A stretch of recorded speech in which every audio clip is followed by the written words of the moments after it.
I just find it absolutely wacky that getting the train down here, it was like a 30-minute journey, but to run it, it's going to be almost like 3 hours. So let's see how we get on. Without further ado, let's get cracking with day 53 of Runderground.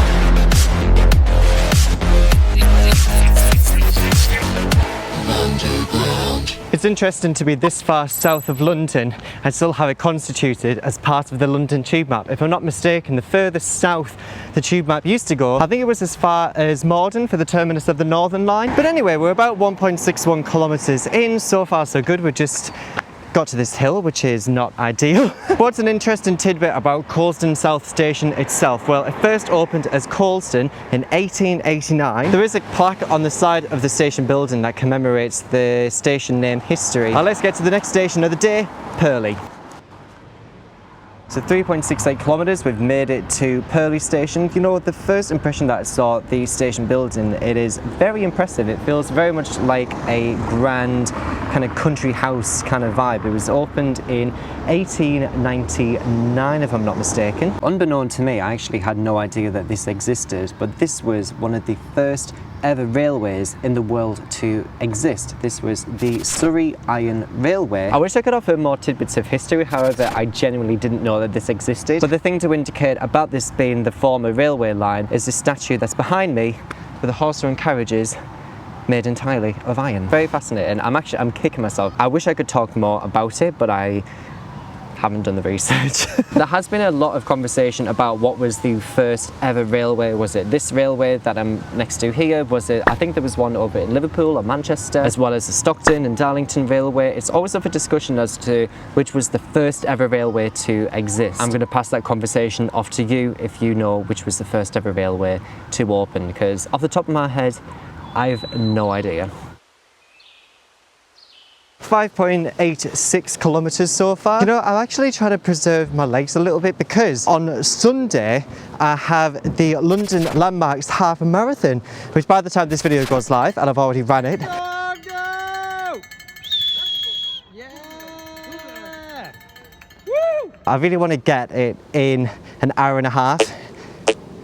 Fingers crossed. So while en route to South Croydon, just beforehand, I wanted to bring you to a disused station. This here is Selsdon Station. This closed in the 80s. Now the line that is still in use goes down to East Grinstead. You do get peak Thameslink services that go down to East Grinstead. However, for the other disused platforms, this branch here, this connects up with what's now the Croydon tram, or Tramlink, London trams, whatever you want to call it. But we're going to take a look at the line just a bit further up to see what else we can spot.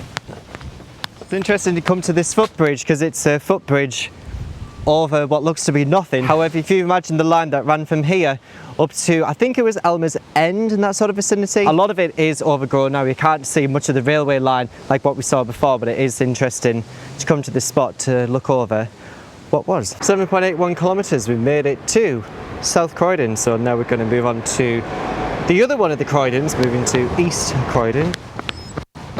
So we're here at East Croydon. There are some massive station changes that are coming to East Croydon. I know there are some big station developments that are coming. Be interesting to come back to here at some point in the future to see what is different. Alright, so at this point now it is 9.53 kilometres in, so we've got Norwood Junction and then we've got the last stop of the day, London Bridge. So that's going to be an absolute hog. Anyway, right, let's get to Norwood Junction. Let's see what there is along the way. In the vicinity now is the former Croydon Canal. However, I'm going to talk a bit more about that later on. Norwood Junction Station, 12.47 kilometres, and now is the long gap from here over to London Bridge. The distance is 14.72 kilometres. Sure.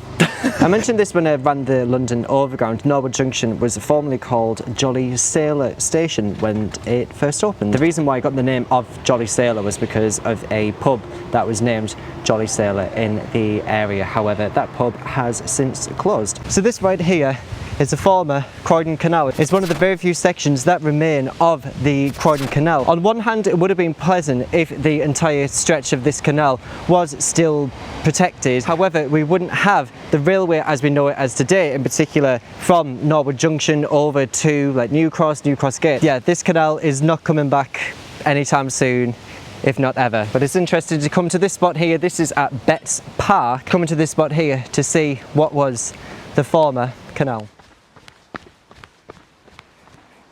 There is a bit of a torrential downpour at the minute, so I'm just finding some shade. Not ideal, not ideal. This weather is just messing with me, so it was absolute downpour, and not even like 2 minutes later, suddenly glorious sunshine.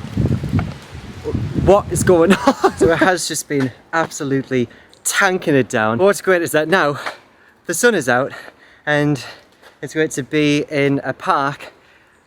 I don't know how to describe it, it's just absolutely beautiful. This is Sydenham Wells Park, if I'm not mistaken. There is an old well that's here. I'm on the lookout for it, but in this area there should be the Sydenham palm trees, which I don't know where they are because I've not been here. However, I am on the lookout for them.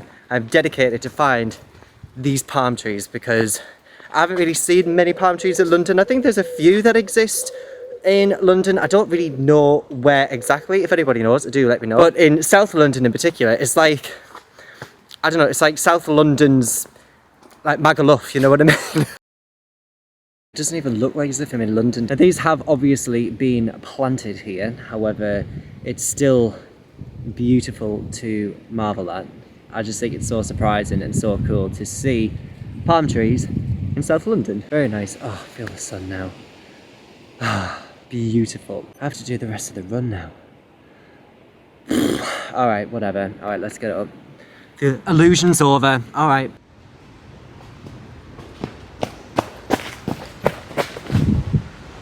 So on the other side of this portal here is the former Upper Sydenham station, which further went on to Crystal Palace High Level station. The track that we're going along right now is continuing along this branch line. It branches off from Nunhead, but we're along here for a little bit and then we're going to diverge away and head over to London Bridge. But it is fascinating to come to this spot here, to the former tunnel portal here. Right now I believe it's a bat sanctuary. It's interesting to think of the trains they used to use this portal here, just blasting through.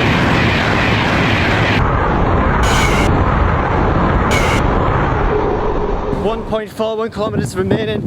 I'm hitting this wall, but I'm just need to get through it. I feel a bit choked up at the minute because I realise that there's only 2 sections left until not only that I've run Thameslink, but I've run the entire London Tube back. What a journey. What a journey. But no, I love that run so much. That was very, very good. Other than that, see you next time for Runderground.